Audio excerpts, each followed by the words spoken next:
भंडारा जिले में किसानों द्वारा ही सरकार को चूना लगाने का चौंकाने वाला मामला सामने आया है। बाढ़ की स्थिति के कारण खेती बर्बाद होने का झूठा पंचनामा देकर सरकार द्वारा पैसे ऐंठने का मामला सामने आया है। तुमसर तहसील के सुकली गांव के 6 किसानों ने पटवारी की मदद से सरकार को धोखा दिया है। खेती लगाने के बाद बाढ़ की स्थिति निर्माण हो गई है। इसमें तहसील के कई किसानों के खेत पानी में डूब गए। किसान संकट में थे, जिसके बाद सरकार ने सहायता जाहिर की, लेकिन कई किसानों ने खेती डूब जाने से नुकसान का पटवारी के जरिए फर्जी पंचनामा किया।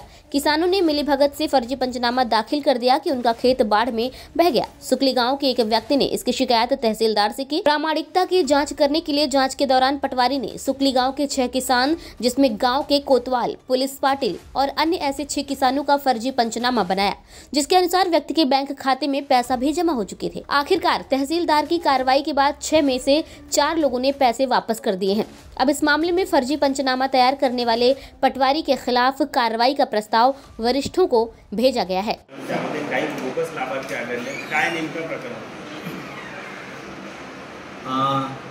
आपले मी जेव्हापासून जॉईन झालो आहे फरवरी 2024 पासून, त्यावेळेपासून या भंडारा जिल्ह्यामध्ये अवकाळी पाऊस सदृश परिस्थिती एक उन्हाळ्यामध्ये तयार झालेली होती आणि अतिवृष्टी ही आपल्याला पावसाळ्या आणि हिवाळ्यामध्ये एक ऑक्टोबर म्हटल्यानंतर हिवाळ्यापर्यंत आपल्याला ते दिसून आले, ऑक्टोबर महिन्यापर्यंत। आणि बळीराजाला मदत व्हावी ह्या उद्देशाने शासनाचे जे धोरण असतात त्यानुसार आपण त्या सर्वांचे पंचनामे केले। सरकारकडून त्यांना जे मदत डिक्लेअर होते आणि ह्यामध्ये जवळपास आपल्याकडे 161 गावाच्या 161 गावाचे आपले जे ग्रामविकास यंत्रणा आहे किंवा आमचे तलाठी पातळीवरची महसूल यंत्रणा आहे, कोतवाल असतील आणि कृषी सहाय्यक यांच्या मदतीने आपण वेळोवेळी सर्वे केलेले आहे। या तिन्ही यंत्रणा मिळून आपण अवकाळी पावसाचे म्हणजे उन्हाळ्यामध्ये आणि अतिवृष्टीचे जे आपले पावसाळ्या आणि ऑक्टोबर महिन्यामध्ये जे अवकाळी पाऊस म्हणून किंवा अतिवृष्टी झाली त्यावेळी आपण पंचनामे केलेले आहे। आता ह्यामध्ये योग्य काळजी घेतली गेली नसावी स्थानिक पातळीवर याची शक्यता नाकारता येत नाही। जसं पर्टिक्युलरली आपल्या सुकळी नकुलच्या बाबत जशी तक्रार आली, आम्ही प्रथम प्राथमिकदृष्ट्या ते चेक केलं। त्याच्यामध्ये 6 अशी जे नावं आहेत ॲक्च्युली ते खातेदार आहेत, परंतु त्यांनी ज्या लोकांच्या नावावर पैसे उचलण्याचा प्रयत्न केला ते मात्र खातेदार नव्हते। जसं एक व्यक्ती आहे, पोलीस पाटील आहे, त्यांचे मिसेस आहेत, त्यांच्या पत्नीच्या नावानं पैसे उचलण्यात आले, म्हणजे पंचनामा झाल्याचं दिसून येते। एक कोतवाल आहे, त्यांचे कोतवालाचे नातेवाईक आहे, ऑपरेटर आहे, त्यांचे नातेवाईक, असे 6 लोक साधारण आपल्याला आढळून आले। जसे हे लोकांची नावं आढळून आले तर पुन्हा चौकशी केल्यानंतर असं लक्षात आलं की त्यांच्या खात्यामध्ये DPTच्या माध्यमातून पैसे गेलेले आहेत आणि ते पैसे गेल्याचं आणि गोष्ट एकतर गंभीर असल्यामुळे आपण त्यांना नोटीस दिल्या अगोदर, कारणे दाखवा आपण त्यांना खुलासा मागितला। खुलासा जसं त्यांना पत्र गेलं त्यांनी हे पैसे परत करायची तयारी दाखवली आणि पैसे परत केले। याच्यापैकी 6 पैकी 4 लोकांनी पैसे परत केले।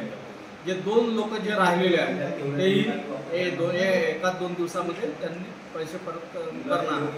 सर, एका गावामध्ये हा तक्रार झाली म्हणून नाही, जशी ह्या एका गावामध्ये जशी तक्रार झाली ती खबरदारीचा उपाय म्हणून आम्ही सगळ्या तलाठ्यांना आपापल्या याद्या व्हेरीफाय करायला सांगितल्या आहे।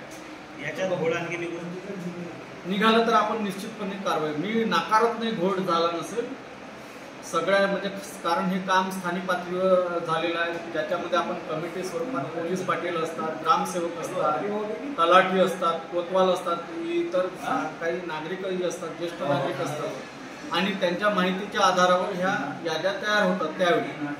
आणि ज्यावेळी पंचनामे केले जातात त्यावेळी शासनाला माहिती त्वरित पाठवायचं राहत असल्यामुळे त्याच्यामध्ये कमी जास्त होण्याची शक्यता नाकारता नाही।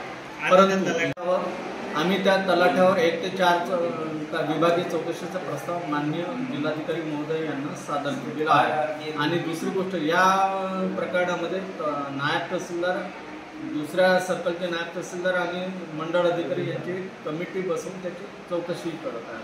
ह्या हंगामात किती वाटप करण्यात आलं? किती? या हंगामामध्ये म्हणजे ह्या वर्षभरामध्ये माझ्या कार्यक्रमामध्ये साधारण 20.5 कोटी रुपये लाभार्थ्यांना वाटप केलं. जवळपास याची संख्या 15,000 लाभार्थी शेतकरी. 15,000 बळीराजांना आपण मदत दिली असं आपल्याला म्हणता येईल शासनाच्या माध्यमातून.